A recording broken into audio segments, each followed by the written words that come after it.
Hey yo, it's Brian here. Today, talking about the San Francisco 49ers. Well, you know what tomorrow is. It is the NFL Draft 2025 live in Green Bay, Wisconsin.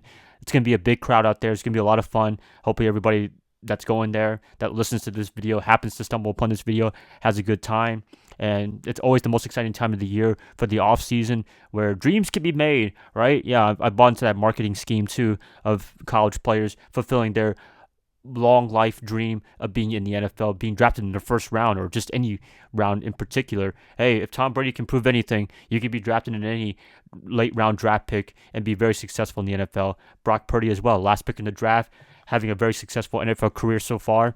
So anything is possible. So if you're not in the first round, if you're in a later round, if you're an undrafted free agent, that could be a better advantage to you, honestly, because you could pick the team that is willing to give you a chance and you might get multiple offers. That could happen right there. That doesn't happen too often. You know, you're on the edge of making the roster, not making the roster, but you have more options than if you were just drafted by a team. Or you can convince your way out like Eli Manning and John Elway, right? Anyways, going back to the San Francisco 49ers, draft needs, I would say offensive linemen, defensive linemen.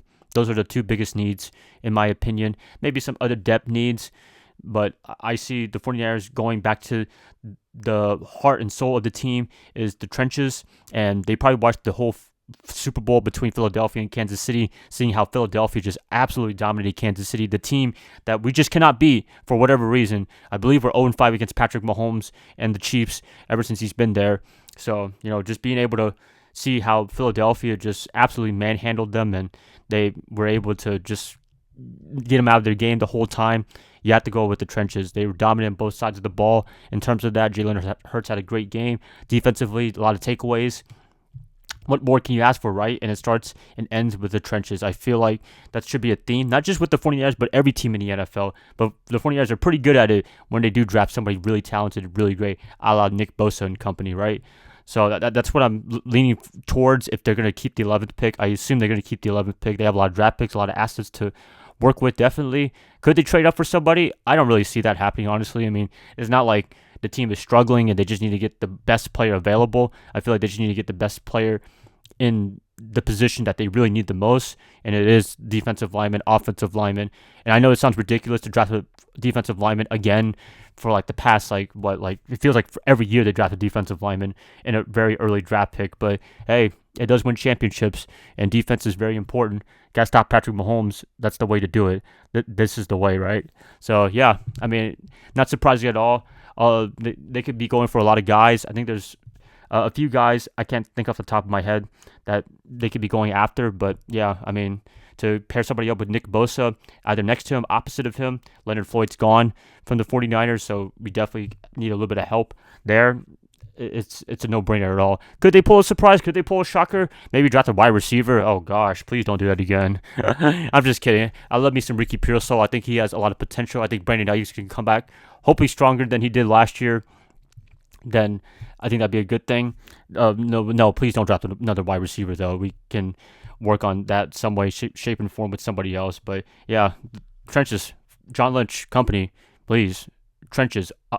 Preferably, I was gonna say offensive lineman because Trent Williams is getting up there in age, and we lost a couple of great guys like Aaron Banks. He's with the Packers of all teams right now, so good luck to him. But I feel like that's an important need for the 49ers too, because Brock Purdy, I do not want to see him get paid just for him to get beat up every single game. That's not what we paid him for, probably in the next few months with the contract extension on the horizon. They want to keep him healthy and protected. You got to do it with the offensive lineman. So I could see them doing that as well, but all consensus from all mock drafts, and I'm pretty sure a lot of you guys are saying that defensive lineman is the way to go, and I would not be opposed to that at all, especially after the Super Bowl with Philadelphia. So yeah, I'm excited for this. I hope you guys are as well. The draft is always excitement, always something going on. Actually, if you don't know already, I'm pretty sure you guys know by now, this is the first draft in probably like 50, 60 years where every team has their first round pick. Nobody traded up, traded down yet, pre-draft from previous years or this year already. I mean, do I expect some trades? Yeah, probably, but everybody so far has their first round pick, and that's cool right there. Hopefully that evens out the playing field. Hopefully teams can get the best player available. Well, maybe except everybody in the NFC West, but in Kansas City as well. it's just good to see uh, teams, not being struck with no first round pick. Well, I don't really care honestly, but it's just an interesting fact that I always thought was a cool thing this year in particular in 2025.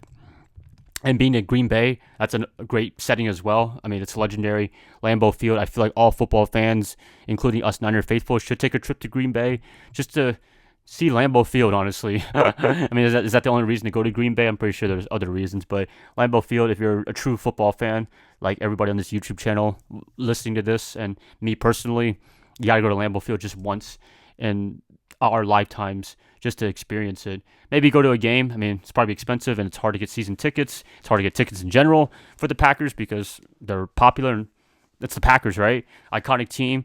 And maybe one day I could buy a Packers share and say I own the Packers, just like the 49ers do with the Packers most of the time, especially against Aaron Rodgers. Anyways, guys, I hope you guys enjoyed this very quick update on the draft. As I said, offensive lineman, defensive lineman in the first round, that should be a big point of emphasis. Can I see the team trading up again like they did a few years ago with Brandon Ayuk and who was the other guy they drafted? Wow, I'm throwing a buzzsaw right now. They had 2 first round picks at one point. They drafted Brandon Ayuk. I think it was the 2020 draft. Dang, I'm such an idiot right now. But anyways, they could pull that kind of stunt right there, draft somebody in the 20s, trade up. I could definitely see that coming. But so far, 11th pick, I think they're going to make Robert Saleh happy and give him a nice defensive lineman to work with. And hopefully it all works out well during the season, right? 49ers championship window is still open, in my opinion. I know I've said for the past few years, every single year is the championship window closed after every season's over with no Super Bowl title. But, with the way the team is constructed, and Kyle Shanahan, I can mostly trust him like 98% of the time, minus very, very close games. So I'm hoping that this could be the year where we can finally finish the whole ordeal and do some great things for 2025, because I think as much as it's been great to see very, very good playoff runs, we want to see a championship finally to the Bay Area. First one since 1994, and that's what we're looking for. Hopefully, that's all I can say. Hopefully, as I keep saying, the Dallas Cowboys, people criticize them for not making it to the NFC Championship game. Well, we made it to many, many NFC Championship games, and we've won many of them, but just haven't won the big one, right? So we're pretty much in the same boat in terms of Super Bowl wins with the Cowboys, and yeah, we want to end that trend right there, and I hope 2025 can be the year that they do that. A lot of questions for the 49ers, ahead coming up for this upcoming offseason already. George Kittle not showing up for voluntary OTAs. Is that a big deal? I wouldn't say yes and no. I mean, he was enjoying himself at WrestleMania 41, which is cool right there. I did watch some of the event, and George Kittle, they were showing him all over the place all the time when there wasn't a match or anything like that. Brock Purdy, he's probably going to get paid. Fred Warner, I think he's looking for a contract as well, but at the same time, he did show up for voluntary workouts, which is great right there. So hopefully everybody can get paid, but I can understand the coldness that the 49ers took on the approach of not really signing a lot of players and just letting them go. Unfortunately, like Dre Greenlaw and Talanoa Hufanga, great players, but they just probably feel like they're not going to get their return on investment if they paid them, and they were always on the bench because, as Bill Parcells says, the best ability is availability, and we want to see them available as much as possible for both of them because, you just got to have availability to be good in the NFL. I mean, there's so many talented players in the NFL, but if they can't stay healthy, what's the point of having them on the team, right? So, yeah, there you go, right there. I hope you guys are ready for the draft. I definitely am. Tomorrow I'll try to have a live stream, maybe 10 minutes before the draft starts. I think it starts at 8 p.m. Eastern time. So if you guys want to tune in, please definitely tune in. It was a lot of fun last year. Hoping to get a lot of you guys out for this upcoming draft and talk about some good football, right? To see the intrigue from picks 1 through 10 and 49ers picking out number 11. A lot of fun. That's all I can pretty much say. So, love you guys as always. I hope you guys have a great rest of your day, rest of your night. Get rested up. Get ready for the draft tomorrow. And yeah, I'll catch you guys up then. Love you guys as always, and see you guys later. Go Niners all day.